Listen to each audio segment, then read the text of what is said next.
What does being present mean to you? Beautiful opening question, and excited to adventure with you and this beautiful community that you've built. What does presence mean to me? For me, it's really the core of any journey of self discovery. Like every teacher worth their salt over history said, know thyself. We've got to understand who we are, how we work, how our heart works, how our mind works, our place in the universe. And with that clarity, we gain wisdom.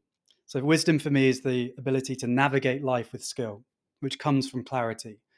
And when we navigate life with skill, one of the key qualities which tells us that we are in wisdom is a sense of ease, a sense of joy, a sense of playfulness, flexibility. So for me, they are all different experiences arising in the present moment.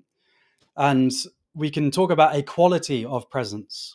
So a quality of presence is one where, if we're feeling good and we're feeling energized and in flow, then that is a signal from the wisdom of our nervous system that, yeah, okay, we're on a right path. We're in flow. And that comes from attention. It comes from attending to the present moment as it is, so that then we can see clearly. So presence, attention, clarity, wisdom, then peace, ease, joy, freedom.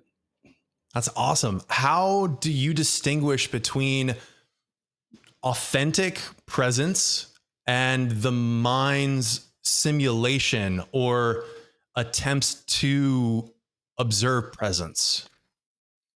Yeah, you're speaking to one of the great paradoxes at the heart of any spiritual teachings. And if people don't know about my journey, I found Taoism or Taoism, the ancient philosophy coming from China.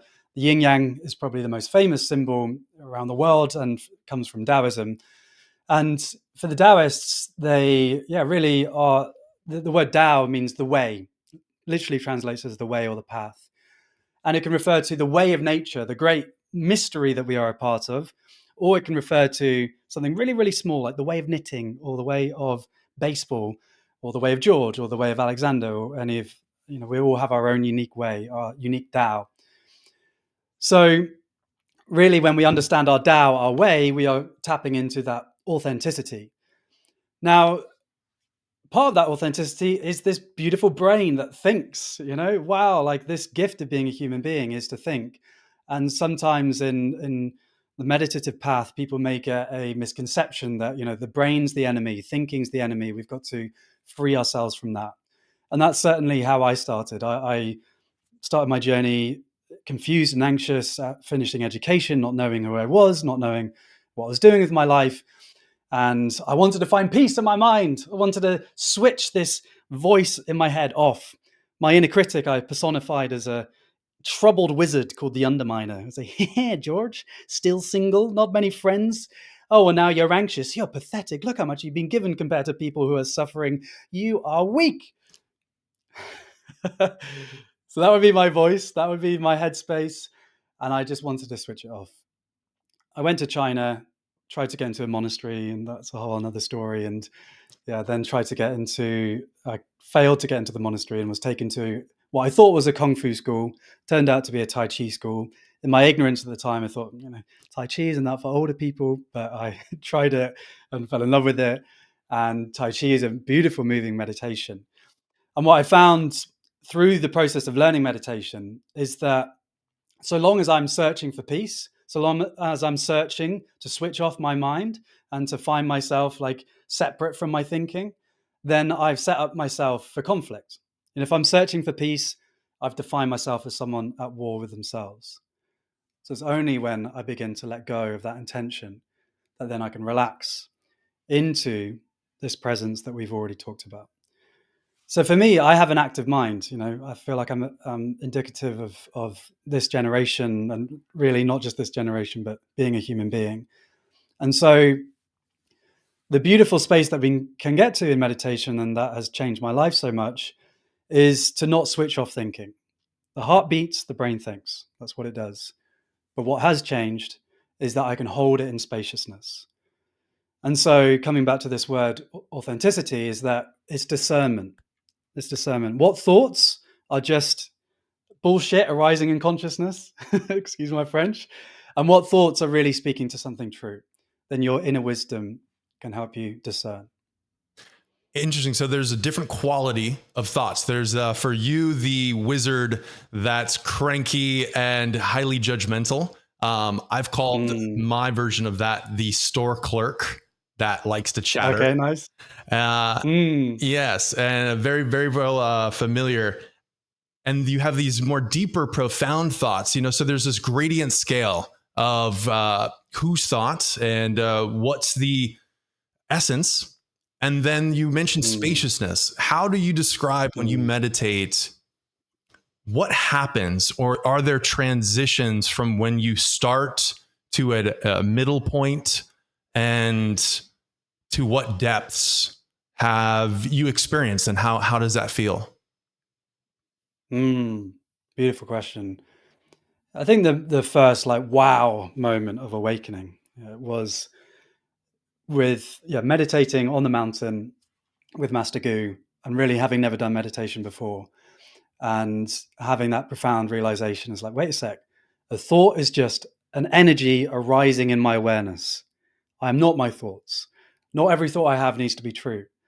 And then having that experience, and it has to be experienced, all of us have to experience it, that beautiful moment for the first time where we have a thought. Well, I have a thought, and normally I would have latched onto it, I'm not good enough, or George, you should be quieter than you are right now. But then just to notice that's a thought, and then to let it go. That then is how we then begin to connect with our awareness, consciousness, the spaciousness within which thoughts and feelings arise. So our awareness is both the contents, so we focus on a thought, but also we can hold that thought in more a bigger space. The classic metaphor for this is the sky. So the thoughts are like clouds passing through the sky, and then awareness or consciousness is the sky itself. And the beautiful thing about that is that when we begin to identify with awareness itself or consciousness itself, as opposed to the content of our thinking, the story that we tell about ourselves, like I'm George, and that underminer telling me how I'm flawed in various ways. Instead, okay, wow, I am a wiggly mystery. I am a magnificent manifestation of the mysterious intelligence of the universe. And how do I get to that embodied understanding of myself is through being aware of the constant arising and passing of thoughts, sensations, emotions. And so then that's the first awakening moment. That was for me. And then it begins to expand. Tai Chi is a beautiful embodiment it's a moving meditation. And so, I was, like many people, disembodied, separate from my body. I tried to eat healthily. I went for a run, but I didn't realize my body was a refuge, a friend, a place I could rest, a teacher. So then my awareness begins to expand into my body, suddenly tingles and sensations in my toes and my legs that I never felt before. Then even more, a sense of awareness and spaciousness, if we want to get even bigger with it, is to then expand to realize that I am relationship. So in the same way that everything's constantly moving inside of me, there's also the breath connecting me to all of the plant life. As they breathe out oxygen, I breathe in their oxygen. I breathe out carbon dioxide, they breathe in my carbon dioxide. I wouldn't be here without the plants. I wouldn't be here without the earth holding me up. So in states of presence where I am beginning to quieten the mind, no longer having thoughts of, I'm George and I want to, I forgot to put the washing on this week, and I've got this boss that I really hate. If we can just begin to soften those thoughts, then naturally what arises is a sense of non-separation to the cosmos, if you want to go that far. And for me, what that gives me is a sense of resourcing, incompatible with my scientific instincts, a sense of that I am an aspect of this great mystery. And if I can get out my own way, then I can be grounded in this present moment, and from that place, serve and act. Wow. So that initial breakthrough is the disidentification with the emerging thoughts. So for individuals that are sitting down and meditating. It's the track record. I think a common thread that many people have is I can't sit still, or I want to get up, or I have to do something. And so the aha moment, the epiphany was, I'm having a thought, and you eloquently said, I did not latch on. I did not identify with it.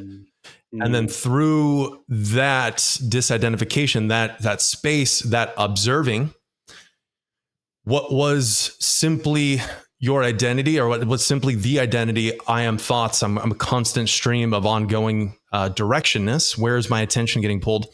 Then there's a sense of observing, of being detached, of being aware, awakening to the fact that there's these aspects, there's these pointed directions that keep taking my eyes towards somewhere, but now I can see that they're emerging and they're floating away if I don't pursue them.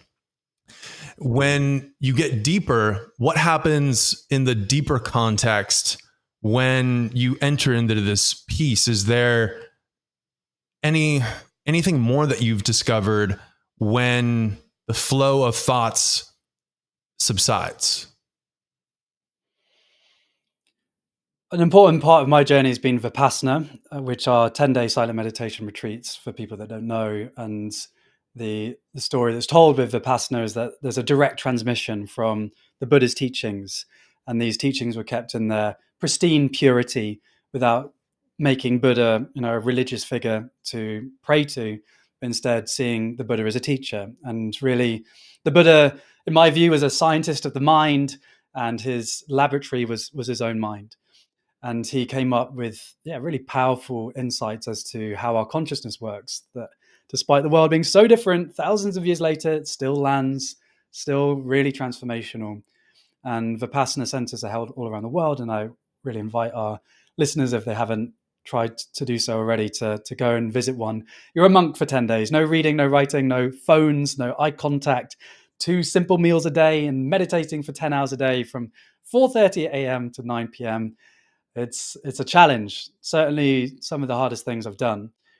And yet, I've done 3 now. And the first 2, like I said, like my brain is active, and I honor that. It's like all of these creative thoughts. And I would also judge myself, like I share meditation, I share Tai Chi, and I can't like drop into samadhi, like deep states of concentration for extended periods.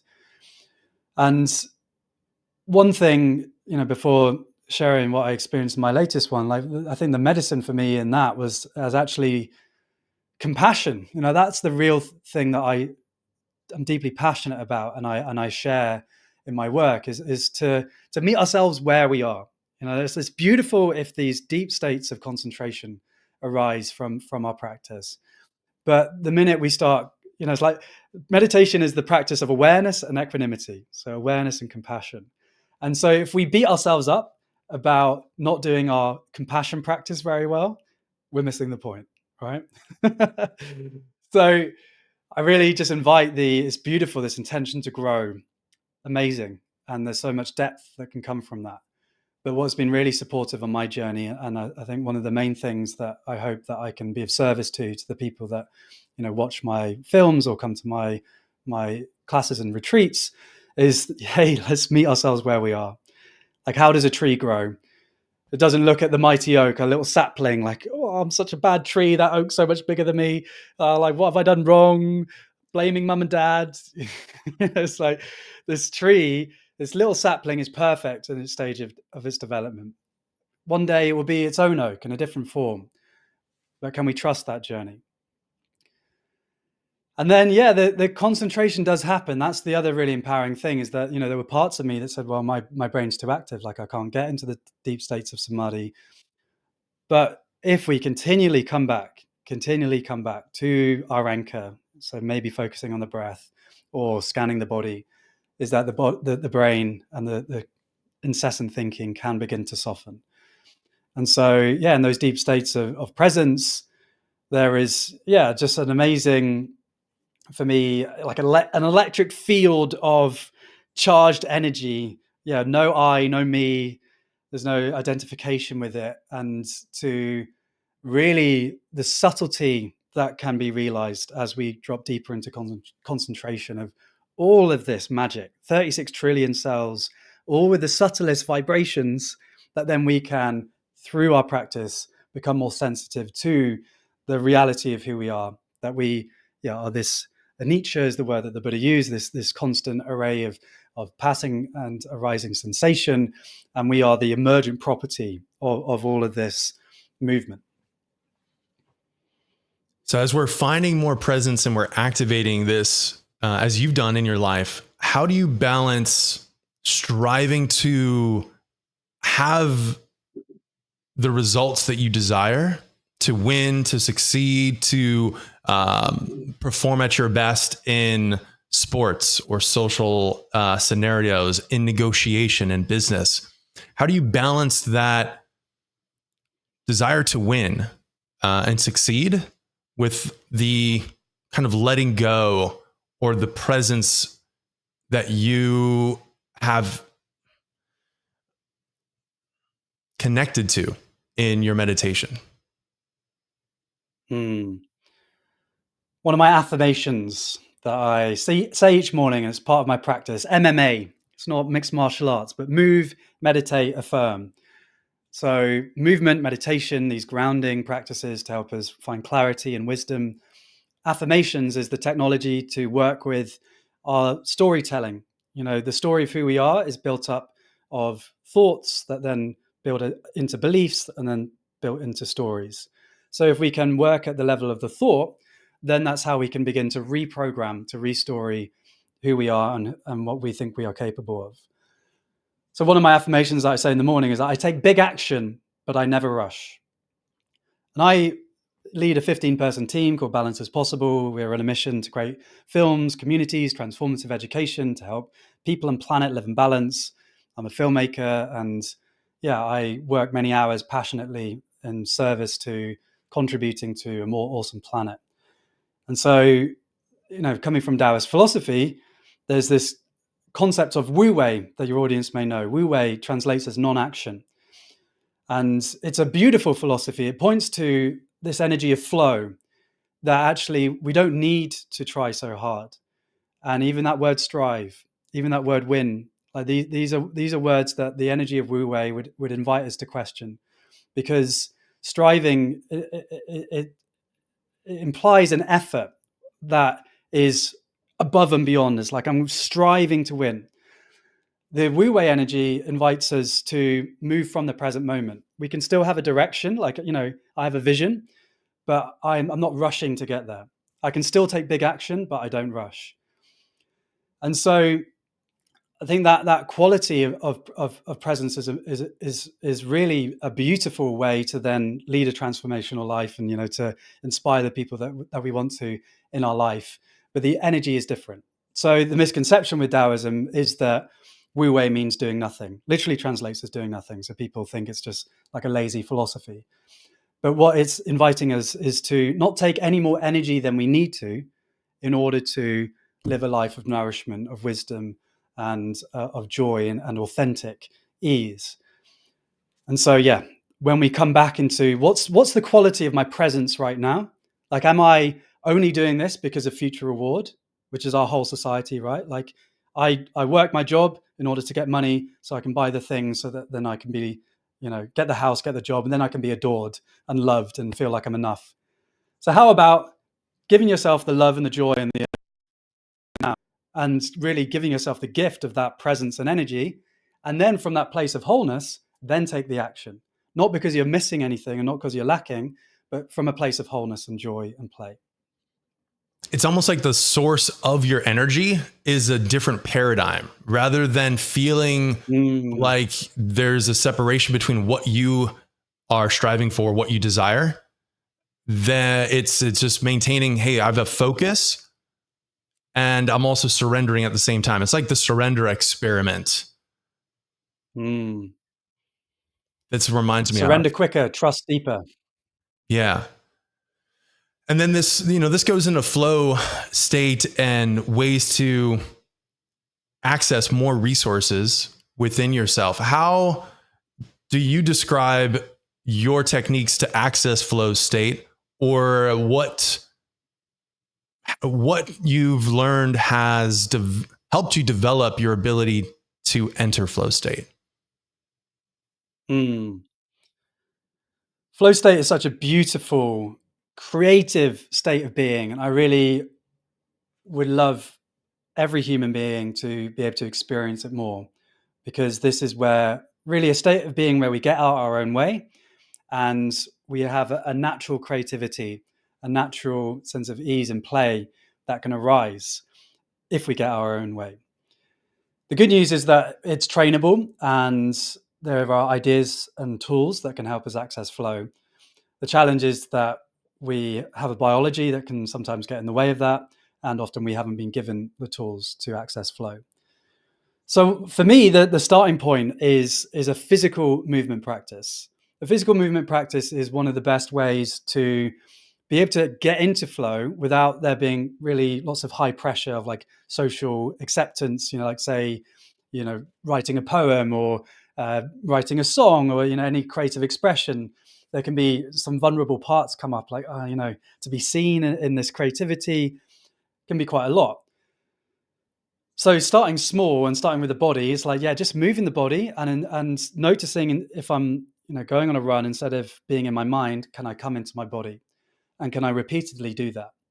That's another example of where meditation practice isn't separate from life.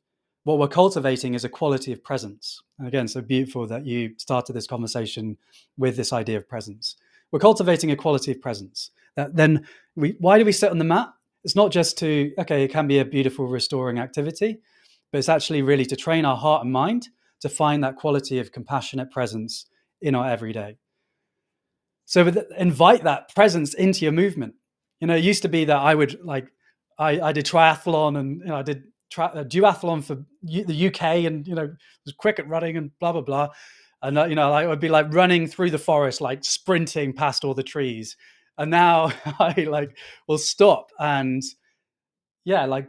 just take a moment intuitively to maybe climb a tree or to see a bird or be with a squirrel, and then sprint maybe, just I'm beginning to tap into what do I want in this present moment and allowing that to flow out playfully. So that's physical practice. What could that be for these beautiful listeners and viewers, and to recommit to a movement practice? And then one more idea. I'd love to hear your thoughts on it as well, because there's so many different ways that we can access that state, is really watching this voice in our head. So I've already talked about the underminer, and a beautiful metaphor that a comedy teacher taught me is we have two parts. We have the jester and we have the editor. So the jester is our creative part, this part of us that wants to prepare a great meeting, the part of us wants to do our hobbies and express ourselves creatively, the part of us that wants to express how our heart feels to somebody that maybe we enjoy and their presence, whatever that creative expression is. Then we have the editor, who also has a beautiful intention, which is for quality. I want to really get this meeting perfect, and I want to get my music really good before I share it with anyone. And I want to really make sure that I say exactly the right words to this person, because or else I might, break their heart or whatever. So it's a great intention for quality, but we've got to watch this editor, because if the jester and the editor are on at the same time, they're at war. You express an idea for some music, the editor's like, it's not good enough immediately. So the editor's great, but can it come afterwards? So what I do for my practice, so I make films and I write videos, and when I walk and talk these ideas out, I do a little ceremony. It's like inviting in the energy of the jester. I really give myself permission to be really, really bad at this, and for this to really, really make no sense. And I will give myself the exact time I need in order to do this process, inviting in the energy of the jester. I park the energy of the editor. And then I get out my own way. I come into presence, and then that natural creativity, which is all of our birthright, can then begin to flow. Then I go back home, then the editor can say, well, that wasn't very good, or, what about choosing this? So the jester and the editor could be a little piece for people to use. That is brilliant. I have not heard the opposites, that polarity described in that way. Another frame that sounds familiar is like chaos for the jester, being free to just express yourself, be a fool. Then you have the Mm. editor, which is the order. It's the other side that's judging or trying to firm, be clear, be logical. So we have this like dichotomy within us. There's like this energy of being fun and being chaotic and just saying what comes to mind. And then you have being reserved or being a little bit more self-judging and critiquing or being appropriate. You have this kind of like fire and ice, fire and water dichotomy. I love how you've described that as and that you kind of open yourself to this energy. I heard once from a really brilliant guy who he said that identity is dynamic and identity is reality. So if you want to change your reality, change your identity, and the reality will follow. Mm. And it sounds like when you activate your gesture, when you open yourself to this ceremony or open yourself to be bad at something, which I loved how you said that, right? Especially when you're experimenting with something new, or you're on the cusp of creativity, you're on the fringe, you're on the edge. Everything might not be perfect, but wow, like what a way to let go, invite that opening up in that space, so that your intuition, our body, our soul, the whole combination of our being can kind of rise to the occasion without the blocks or without the tension and entanglements that prevent its free flow. Yeah, beautifully expressed. How in your journey do you define the higher like reality or God, or the kind of greater spirit aspect of ourselves that whispers to us or is available? How do you describe the relationship of that and human life that we have? What an awesome question. Love it. One of my favorite things to think about. So, yeah, like I grew up firstly as a Christian, mildly. My dad had back pain, and I prayed to Jesus to fix it, and the back pain didn't go away. And I was a bit like, well, yeah, these prayers aren't working. It was a bit of a transactional relationship with the divine at that point. And then I became an atheist, and what I was lacking with atheism is it's look at the cold hard facts, like cold hard facts. Use your rationality and these like feelings of reverence and a sense of the sacred. Like these are backwards emotions that once you understand science, those will go. So like that's in our evolution, we'll get rid of those things. The consequence of that materialist atheism is a sense of coldness and disconnection from our place in the universe. Like if everything's just mechanical, automatic, biological processes, then we are just blind, dumb robots that are pretending to be intelligent. And that isn't a very inspiring understanding of ourselves and our place in the universe. And if that is the reality, then okay, maybe we have to deal with that. But I do think that this science, is its own religion. And I don't mean that in a derogatory way. It's like it's got assumptions that are at the core of the current scientific model. And let me distinguish between materialism, which is the current scientific paradigm of atheism, and the idea that everything's just matter, materialism, everything's just material. There's no consciousness. Consciousness is an emergent property from material. So science is different from materialism. Science is a method of discovery. It's the not assuming of knowledge, the investigation, and then the testing of how does the data match up to what we predicted and what we understand. So science is really beautiful. Science and spirituality absolutely can be connected. Materialism, though, gives us this understanding that we're in a dead universe and we're just fluke accidents of chance. My understanding, and it's different from a lot of the spiritual friends that I have, is that consciousness doesn't exist separately from matter. So like I don't kind of think that spirit or the divine like comes into our body and then animates us. So like, people say, mind, body, spirit. But what do they mean by spirit? Is it that spirit is something that is inside the body?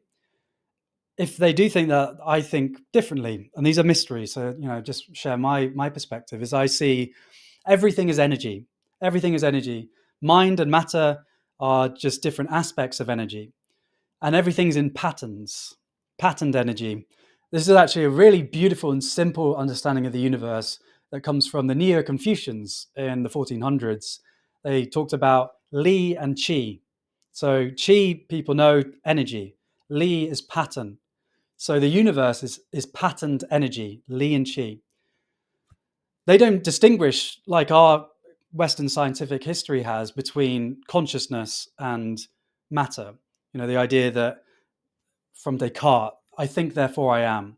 The mind somehow being different, consciousness somehow being different. Instead, I see it as energy.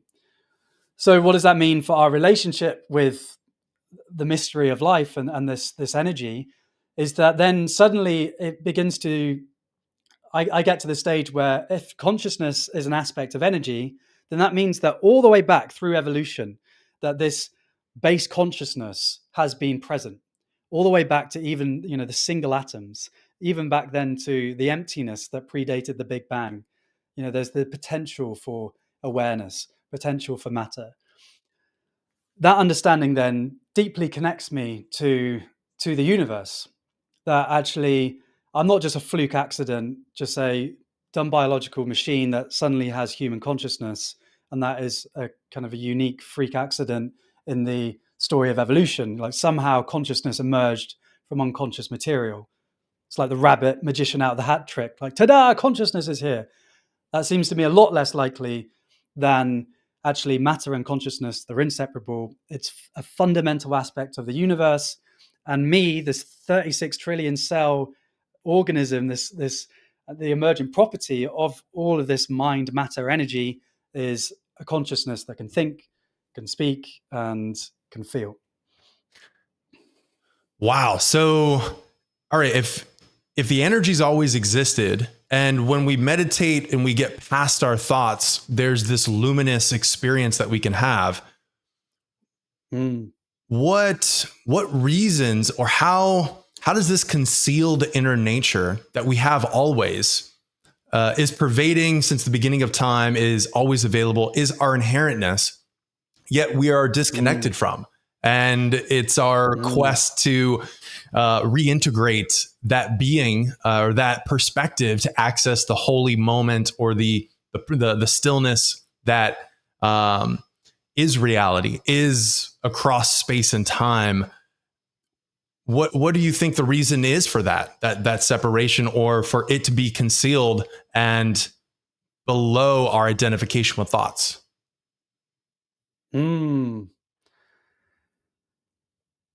What comes to mind is a phrase I love, is stop asking why, start saying wow.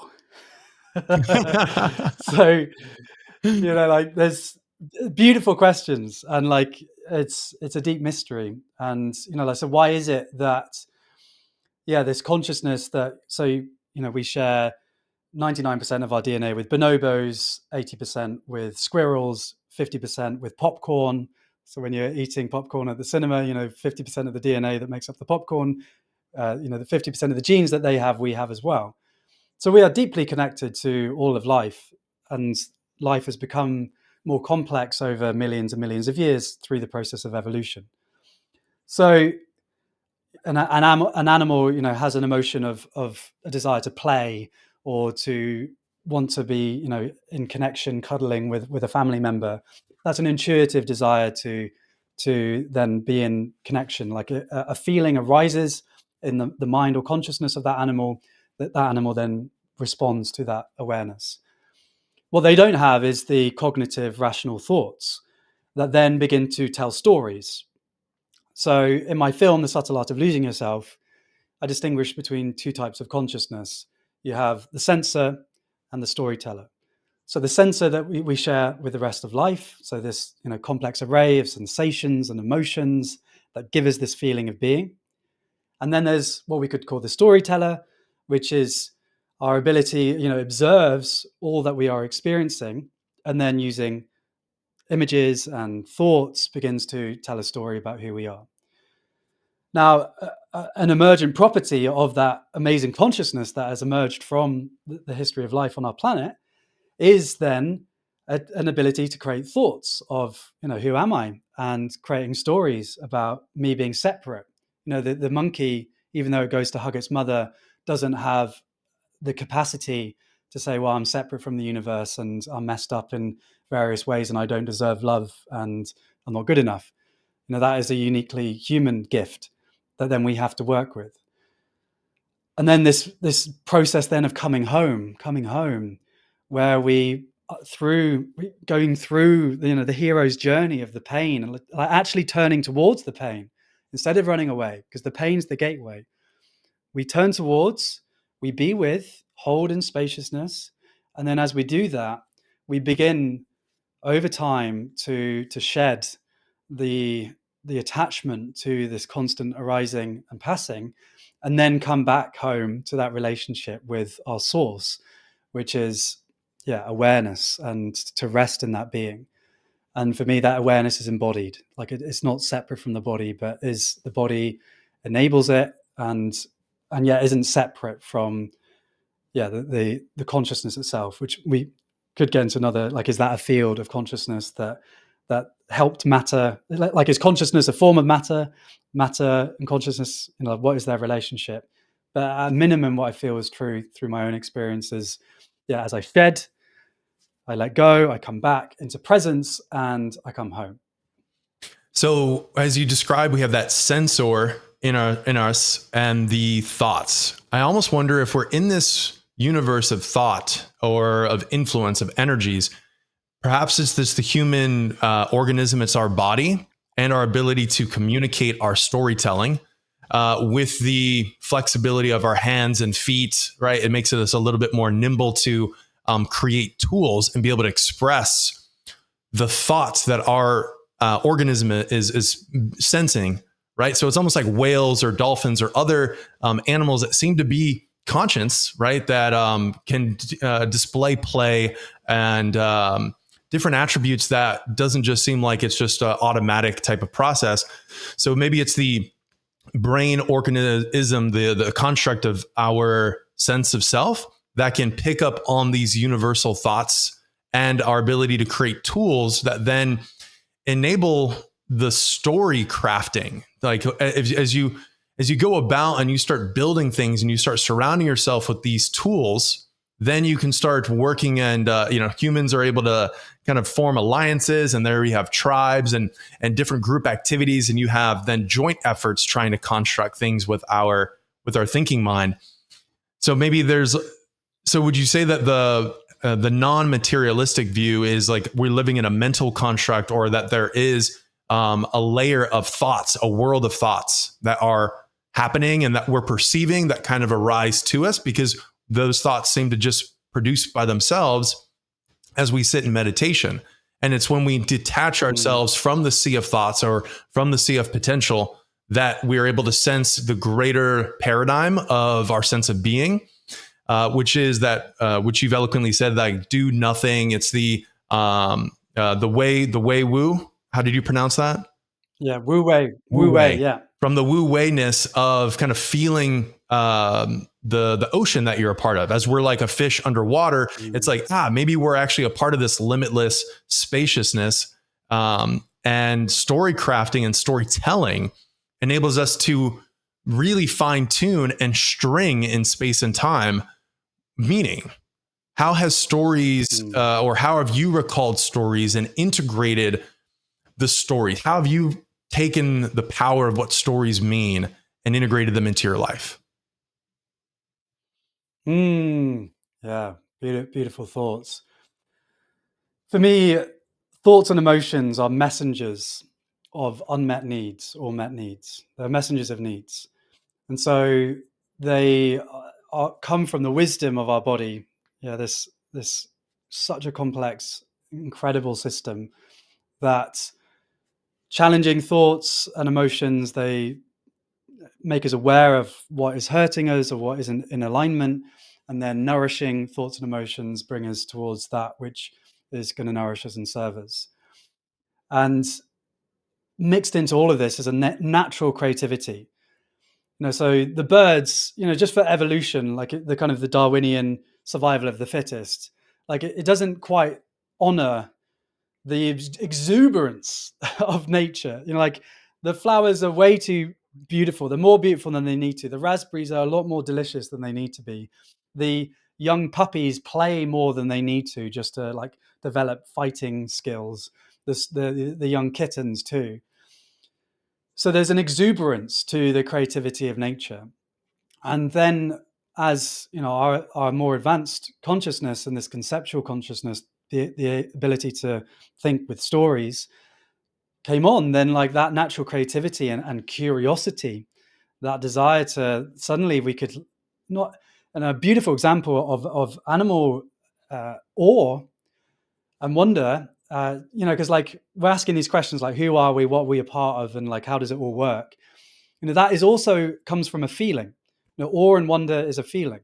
So an amazing thing that all sounds are the same all around the world, no matter what culture you're from. So it's wah, ooh, ah, right? So that predates language, those sounds.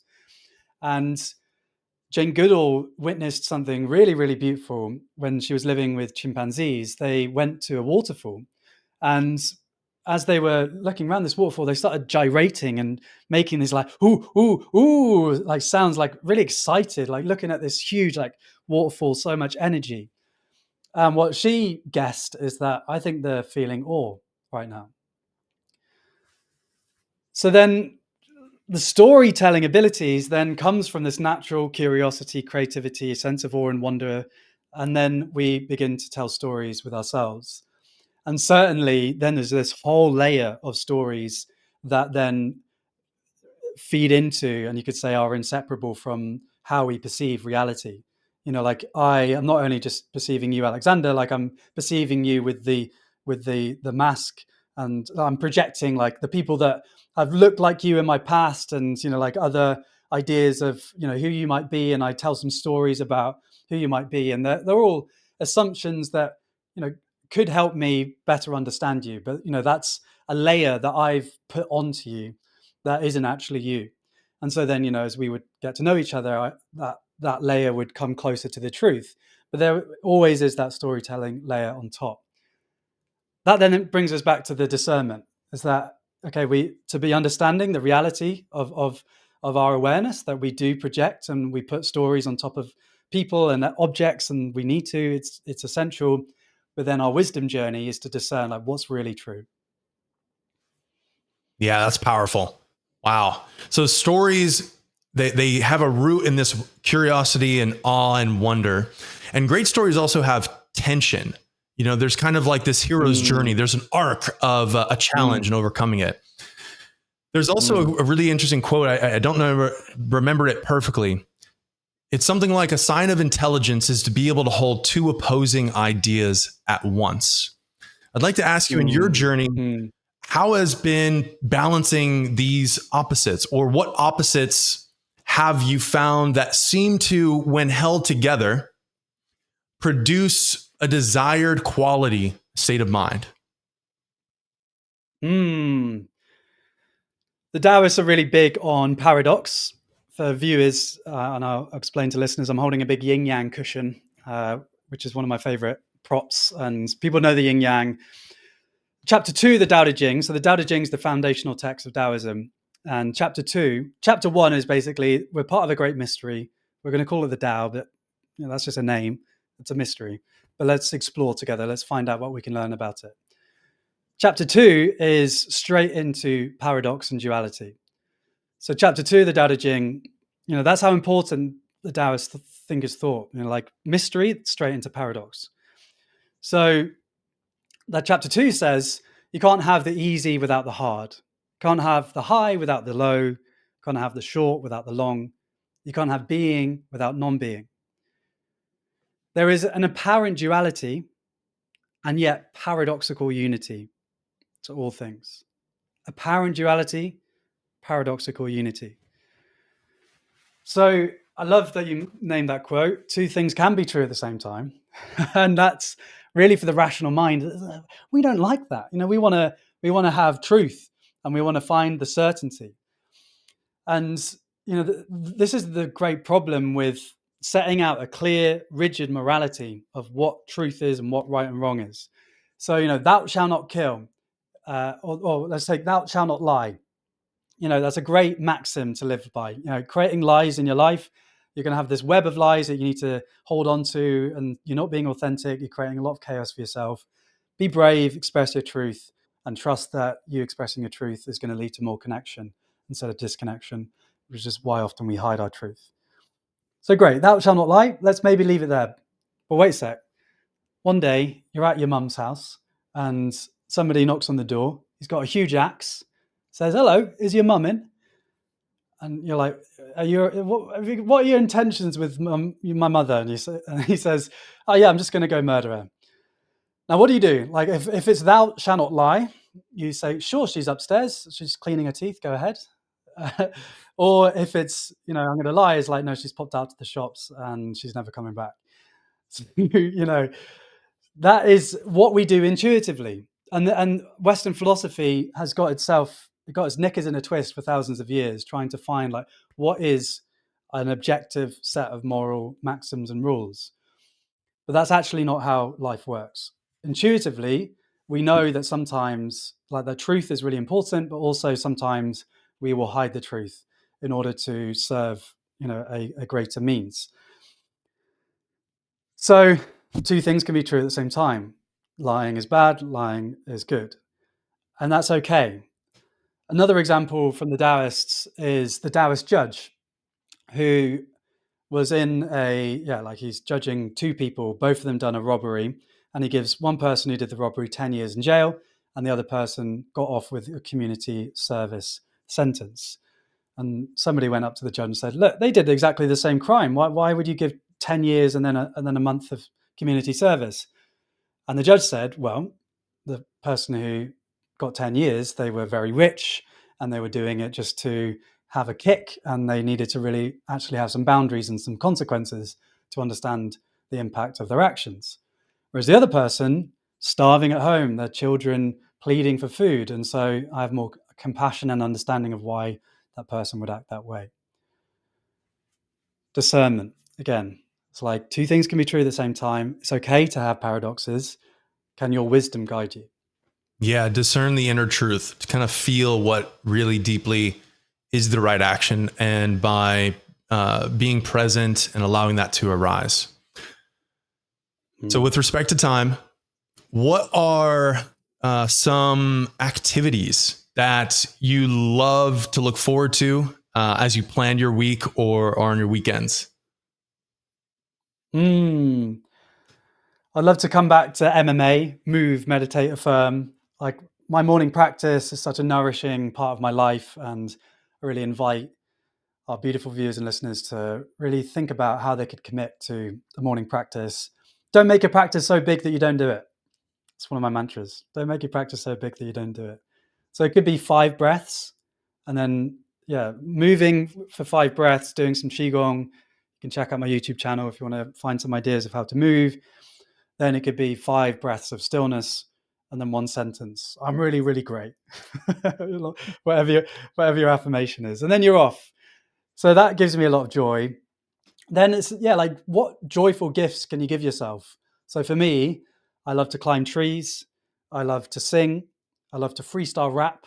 That's a very joyful thing for me.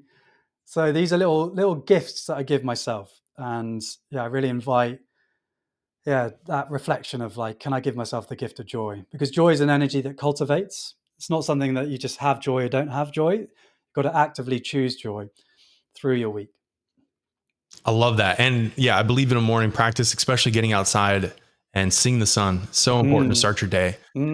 On the weekends, do you partake in going out to like social events, music festivals or things like that? Or do you find not partaking in kind of the typical, I guess, weekend extravagance? Like where do you focus your time? Well, I grew up in a town in the UK called Bristol, and in Bristol, drum and bass comes out the water supply. So I grew up as a raver, and grew up in like quite a heavy party culture. And I am really grateful now that like I don't drink and I can be sober, and like that means that I can wake up with fresh energy even if I go out and dance, and I just feel really clear and present. Like I used alcohol as a crutch in order to like talk, and now like through this journey of self-awareness, like I get high on my own supply. Like my vibration is at a point where why would I bring myself down with alcohol? So yeah, that feels great. And I still, like people find it surprising about me. Like I still love to party, and I still, have a social life despite going and studying Tai Chi on a mountain for however many years. And yeah, I think again that play, like this life is a gift. It's challenging at times, but can we give ourselves the gift of playful connection and rest, every weekend? Yeah, I love that. I think when you go out, alcohol can definitely be a crutch. It could be a way to like loosen yourself up. It's just fascinating when you go into a social context, if you don't do it enough, that there's almost like a self-imposed feeling of pressure. It's like the pressure we put on Yeah, ourselves. And I think we opt for alcohol to try to alleviate some of that pressure, and instead, yeah, just being present or observing somebody else to get out of your own head. It's so funny how you can get stuck in within your own internal dialogue and self-judgment, right? That editor perhaps might come out when really you just got to yeah, be a fun yeah. jester and enjoy yourself and expand. And congrats. I mean, to be able to do that, it's honorable to have fun and not need alcohol to do that. And I would say what supports me is finding other people that are on the same journey. It's like ecstatic dance. If you type that in your towns, and like that's been my gateway to finding community. Like community is so important. We're social beings, and so yeah, to find other people that can dance to bass music without needing to drink alcohol, then there isn't that pressure. Because I hear that, and there is this culture of drinking into unconsciousness that is, in my view, destructive. And everyone's on their own journey, and I don't hold judgment, but like it doesn't nourish me, and my guess is it doesn't nourish people as much as they would do if they could find community where that wasn't the pressure for that. So yeah, like it's not just self development. It's not just about me changing my life. It's like, yeah, I'm a social being, and can I find people to support me? Well said.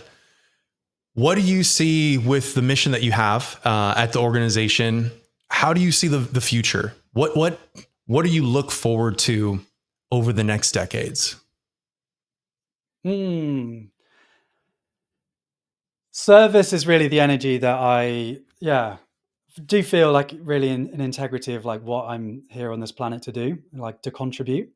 And what's beautiful about service as opposed to success. So like success is what our society says, like be successful. The problem with trying to be successful is that we've defined ourselves as unsuccessful. I'm trying to be successful, therefore I'm unsuccessful right now. Service, by contrast, feels good whether it's big or small. There's no measurement of like that's good service or bad service. Service is service. So I do feel, like in my journey, I started the YouTube channel and I got confused and anxious because I equated my value as a human being with the number of views I was getting, and I wasn't getting any views, therefore I wasn't valuable. So I've been on a journey to find myself separate from what I do, and to come into my being. We're human beings, not human doings. So I feel grateful and very then energized to just keep going, to go from this energy of service and contribution. And what that looks like, my YouTube channel will continue to create films. The Subtle Art of Losing Yourself is a 45-minute film where we're in the mountains of Scotland and we see the amazing animals there. And yeah, that can be a beautiful, if you want to see my work, fun way, 45 minutes, stick it on one evening. And then I hold retreats as well, beginning to around the world, and at least two in the UK this year. And that's a really beautiful time to bring the digital into the physical, to meet other like-minded explorers. And I'm deeply passionate about that work. The longer vision with the physical movement is ecstatic Tai Chi, where we move together in joyful presence and getting out of our own way. And like what I'm manifesting with that is like a big concert hall of thousands of people dancing together, moving together, joyfully moving together. So like I see that in the 10-year vision. That's incredible. So exciting.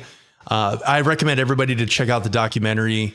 George Thompson is just a man of character. I really appreciate you coming on the show today and being open to sharing all your perspectives and insights. Thank you so much, George.